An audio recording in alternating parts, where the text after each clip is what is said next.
VVW news channel కి స్వాగతం. నా పేరు మాధురి. విశాఖ కంపెనీలను ఆపలేరు. అమర్నాథ్పై గండి బాబ్జీ తీవ్ర ఆగ్రహం. విశాఖపట్నం వైసీపీ నాయకుడు మాజీ మంత్రి అమర్నాథ్ పై టీడీపీ నేత గండి బాబ్జీ తీవ్ర స్థాయిలో ధ్వజమెత్తారు. విశాఖ కంపెనీలను ఆపలేరు. అమర్నాథ్ పై గండి బాబ్జీ తీవ్ర ఆగ్రహం. విశాఖపట్నం వైసీపీ నాయకుడు మాజీ మంత్రి అమర్నాథ్ పై టీడీపీ నేత గండి బాబ్జీ తీవ్ర స్థాయిలో ధ్వజమెత్తారు.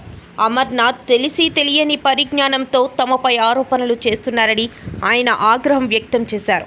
ఈ సందర్భంగా గండి బాబ్జీ మాట్లాడుతూ విశాఖపట్నంకు వచ్చే కంపెనీలకు వైసీపీ ఎన్ని కుట్రలు చేసినా వాటిని ఆపలేరు. గూగుల్ ద్వారా రానున్న 5 నుండి 6 సంవత్సరాలలో 25 నుండి 30 వేల కోట్ల రూపాయల ఆదాయం వస్తుందని స్పష్టం చేశారు. అమర్నాథ్ రాజకీయ నేపథ్యాన్ని ప్రస్తావిస్తూ ఆయన ఘాటు వ్యాఖ్యలు చేశారు. లోకేష్ను ఎమ్మెల్సీ చేసి మంత్రిని చేశారని నువ్వు ఆరోపిస్తున్నావు, కానీ నీకు కార్పొరేటర్గా అవకాశం ఇచ్చింది తెలుగుదేశం పార్టీ అని గుర్తు చేశారు.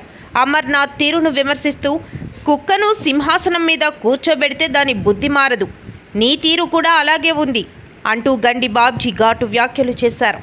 ఈ వాదోపవాదాలు విశాఖ రాజకీయాలలో చర్చనీయాంశంగా మారాయి. ఇటువంటి మాటలు మాట్లాడేటప్పుడు నీకు ఏ జ్ఞానం ఉందో నువ్వు జ్ఞానం చేసి మాట్లాడు, మంచిది. నీవు రేపు రాబోయే రోజుల్లో ఎదగాల్సిన వాడివి. నీకు అదృష్టవశాత్తు ఒక అదృష్టం కలిసి వచ్చింది కాబట్టి నువ్వు మంచిది అయిపోయావు. అంత మాత్రాన మొత్తం సర్వం నీకే తెలిసినట్టు మాట్లాడుతూ ఎక్కడో అమెరికా మెక్సికో బోర్డర్ లో ఎలినో కంపెనీ పెట్టారట. ఆ ఎలినో కంపెనీలో 200 ఉద్యోగాలు ఇచ్చారు. ఎవరు చెప్పాడు వీడికి? మరి గూగుల్ నుంచి చెప్పాడు, మరి ఎవరైనా రాసి ఇచ్చాడు. కానీ ఆ మ్యాప్ అసలు ఏం తెలిసి నీకు? అమెరికాలో ఎన్నో ఎక్కడుందో తెలియదు, ఆ టౌన్ ఎక్కడుందో తెలియదు నీకు. ఆ మ్యాప్లైనా గుర్తించగలవో లేదో నాకు తెలియదు.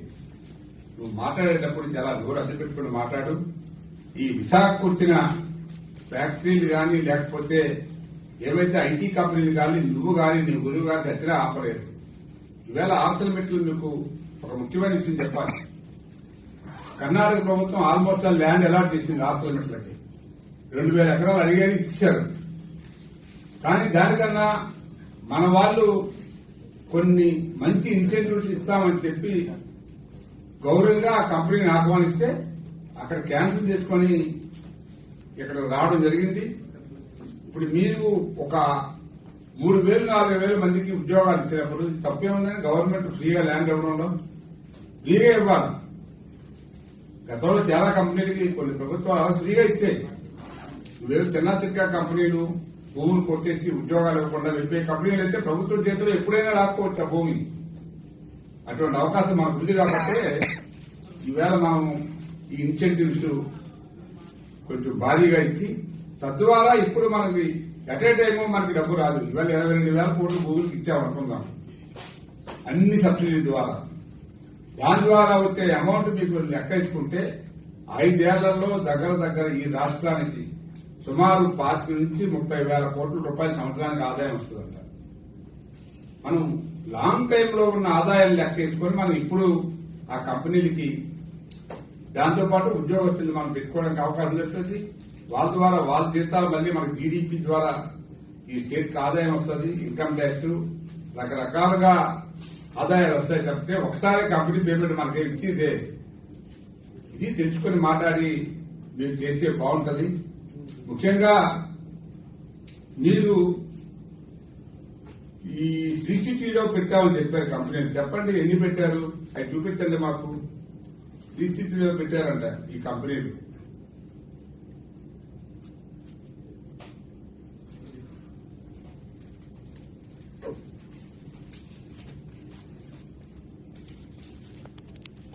సీసీటీవీలో కార్డ్బెరీ ఒకటి పెట్టారంట, బ్లూ స్టార్ ఏసీ ఒకటి. ఈ పెద్ద కంపెనీలండి.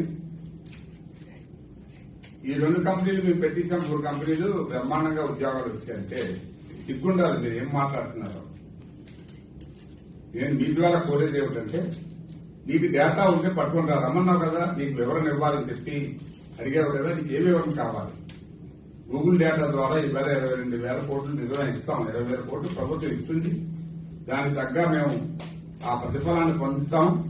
డెఫినెట్ గా ఈ రాష్ట్రంలో ఉన్న వ్యక్తి దాని ద్వారా ఉద్యోగాలు కల్పిస్తాం. ఇవన్నీ కూడా కల్పిస్తాం. మీరు మాట్లాడేటప్పుడు ఏంటి లోకేష్ ఎమ్మెల్సీ చేసి మంత్రి నీకేంటి పోయింది, ఎమ్మెల్సీ చేసి మంత్రి చేయకూడదా? నువ్వు రాజ్యాంగ విలువలు కూడా తెలియకుండా మాట్లాడుతున్నావు. ఎమ్మెల్సీ మంత్రి చేయొచ్చు, ముఖ్యమంత్రి చేయొచ్చు, అన్ని చేయొచ్చు. నువ్వు కార్పొరేటర్ గా ఉండి తెలుగుదేశం పార్టీ నీకు పుట్టికి ఇస్తే నువ్వు తీసుకెళ్లి నిన్ను ఎక్కడ కుక్కనే సింహాసనం మీద కూర్చోబెడితే దాని బుద్ధి ఎప్పుడు మారదని చెప్తారు. అలా ఉంది నీ బుద్ధి కూడా. నువ్వు మాట్లాడే ముందు నీకు జీవితాన్ని కల్పించిందే తెలుగుదేశం పార్టీ అని మర్చిపోకు.